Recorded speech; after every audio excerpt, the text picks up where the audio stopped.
What's going on, guys? Welcome back. Hope you've been able to keep updated with all of this stuff going on the past couple of days. It's been a lot of DC things and full circle stuff. So another DC topic today regarding stuff that was going on at CinemaCon, and that is Aquaman and the Lost Kingdom. I didn't even know that they showed a trailer at CinemaCon for Aquaman 2. There's just been so much talk about The Flash that I think it maybe just got kind of lost in all of that, because people have been talking so much about The Flash since it was screened in full, and there's been all of these, reactions from people who were there that they're sharing online. So I did a trailer reaction yesterday for the second official trailer that they dropped. And so if you missed that, you can head over to the channel and watch that as well. There's like a description online that I want to take a look at, and just kind of gives you, a general idea of what the trailer showed. Alright, so the underwater actioner features the return of Jason Momoa as Aquaman as he reluctantly teams up with his deposed brother, Patrick Wilson, to deal with a series of threats, including the return of Black Manta. And contrary to what the internet has been spouting for the last few years, Amber Heard is indeed back as Mara, but I guess as far as how much she's in the movie is probably, we're still not really aware of that. There's been reports that, a lot of her scenes have been taken out or whatnot, so we'll find that out later, I guess. But the teaser opens up with Jason Momoa's Arthur raising a baby, seemingly alone, with his father on the surface world. So that begs the question, does something happen to Mara in this movie, or what does that mean? We get huge action sequences, including underwater mass battle scenes, Aquaman battling an underwater sub, and our hero knocking over a statue to make a bridge with a headbutt. We see masses being attacked by a green infection while Arthur finally turns to his brother to help with taking on a rejuvenated Black Manta. Arthur's dad notes that the most heroic thing to do is to not give up, while the trailer ends with Wilson noting that if you lead, Atlantis will follow, before Aquaman and Black Manta leap into the air at each other. We do see a few shots of Mara in action, but lines about a mid-film tragedy that costs lives seem to imply that Aquaman becomes a widower at some point. But that's speculation. It's still a jaw-droppingly gorgeous fantasy spectacle with crisp, clear, and colorful underwater photography, showing that James Wan isn't handing over the underwater franchise crown to James Cameron without a fight. It seemed like it was a teaser. It wasn't like a 3-minute trailer, which is understandable. It doesn't come out until December. But there should be a decent amount of stuff to show, at least for a teaser, because it was supposed to come out this past December. Now, they haven't released anything like that publicly yet. All we've kind of seen is like a couple of like pictures and some concept art. We've seen Jason Momoa in some new armor and things like that. But like I said, I didn't even know that they were going to show anything for Aquaman 2 at CinemaCon. So at least we get a little bit of an idea of what was shown there. But it's interesting because, you might have remembered that recently, not too long ago, there was a test screening that got some really negative, from what was shared online, some really negative reaction and feedback during the screening. And then afterward, things that were being shared on the socials and whatnot was not very positive. It was actually pretty,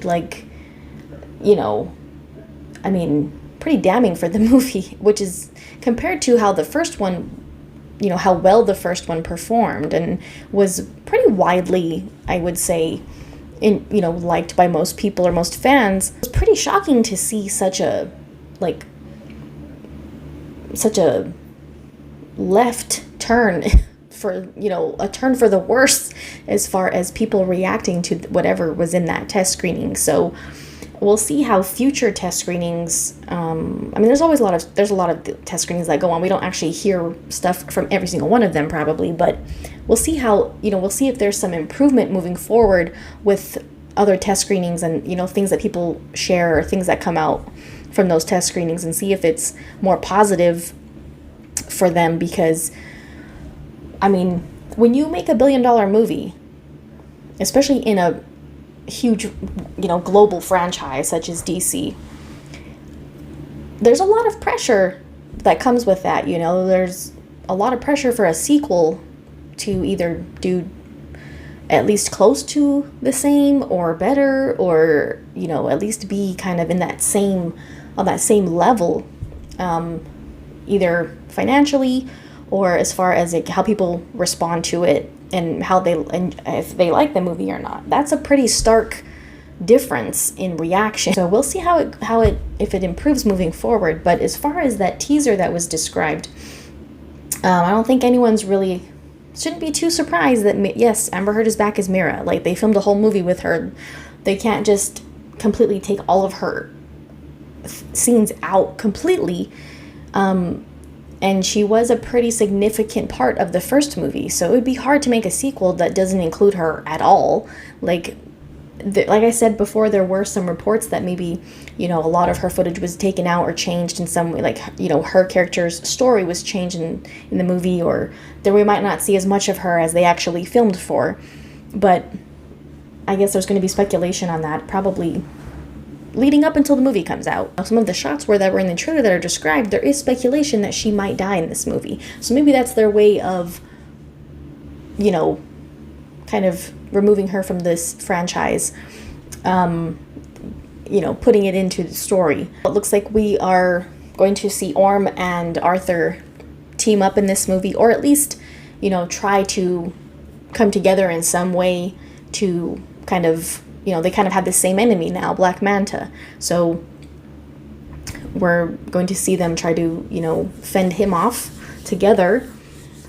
I am looking forward to seeing Black Manta return, and Orm for that matter, because I think they were both pretty fantastic in the first movie, but especially Patrick Wilson as Orm. I felt like he was such a standout in the first movie, and his performance as Orm was just spot on. Like, I really enjoyed him as a villain and as in that character. Like, I think he just does such a great job, and he had the best suits. Like, I loved all of his costume design in that movie. It was just amazing. Expect to see a lot of these big underwater battle sequences that we saw in the third act of the first movie, and I feel like they did a really good job, with the underwater aspect of the first movie, which it seems like we'll probably have that again in the second one. That's such a challenge with visual effects and with being convincing, like looking like it's underwater, but it just has to look convincing, right? That is very difficult, and I feel like they did a really good job of that in the first movie. Body movements and, how they sound and just the way they look, if they're just kind of, floating there, how they're moving their hair. Like, there's so many things that that have to be, considered and pay, close detail. I expect to see that again in the second one. It's going to be interesting to see Arthur's perspective, since he did decide to take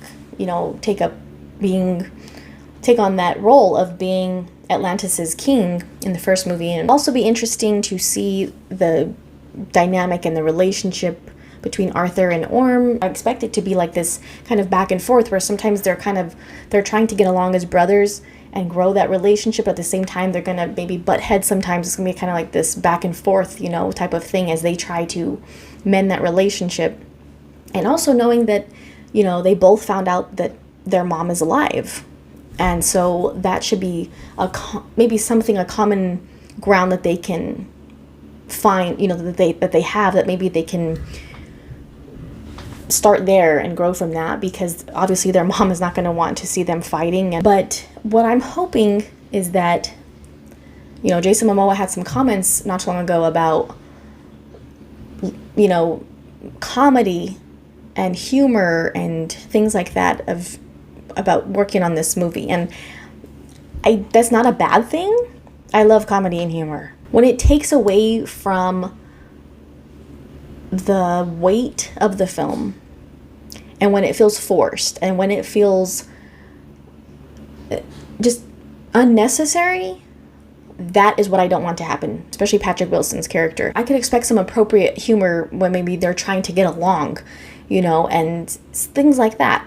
But you don't want it to, like I said, feel forced or unnecessary. It needs to be appropriate, and it needs to feel like a natural thing that happens based on the dialogue, or based on the interaction, or based on what's happening at that time.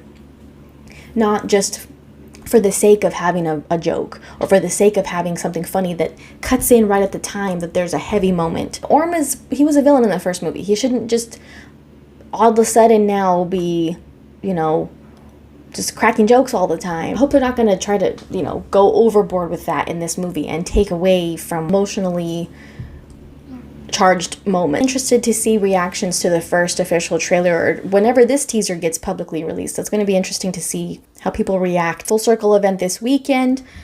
Lots to look forward to. Thank you guys for watching. Check out the channel for anything you might have missed recently. We'll see you next time.